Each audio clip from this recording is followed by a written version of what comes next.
So there are certain families in Utah that control everything, conceal a lot that goes beyond what most people know.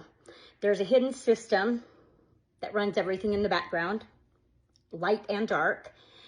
These families include key bloodlines that are connected to LDS hierarchy, financial leadership, oil, real estate, land trusts, industrial monopolies, political dynasties, judgeships, and educational boards.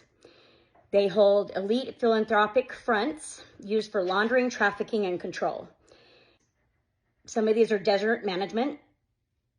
There's certain people that hold oil companies. I'm not going to mention names in this. And there's intergenerational banking and legal elite, what I would say, top law firms. They control the media and educational fronts.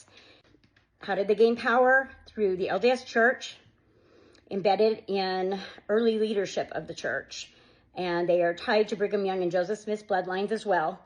They benefited from land grabs and tithing structures through bloodline inheritance. There were intermarriage within elite Mormon families that kept control and consolidation of everything. And there have been ritual oaths passed down, spiritual contracts, which most people don't think about.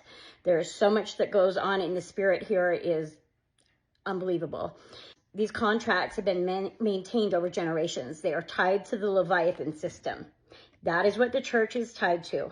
When you are baptized in the Mormon church, you are tied to the Leviathan system. If you don't know what that is, you need to look it up.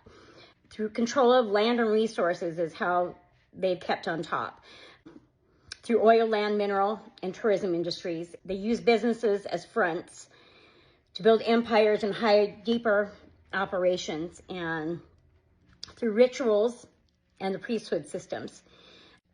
They access power through inversion rites, Leviathan seals, and false Melchizedek systems. The Mormon church is not the true Melchizedek.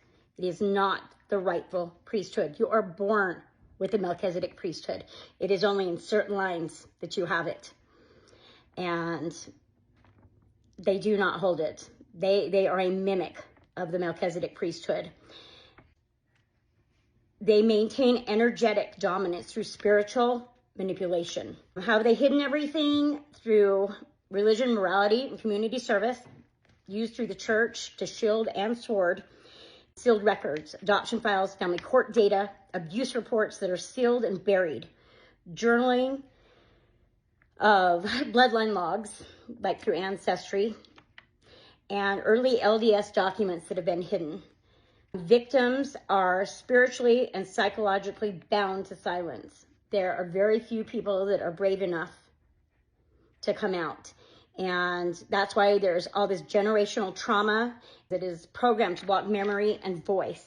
I will never mention any names, but I will tell you there's a triad, and all of the last names start with an H. If you want to do your research, do it.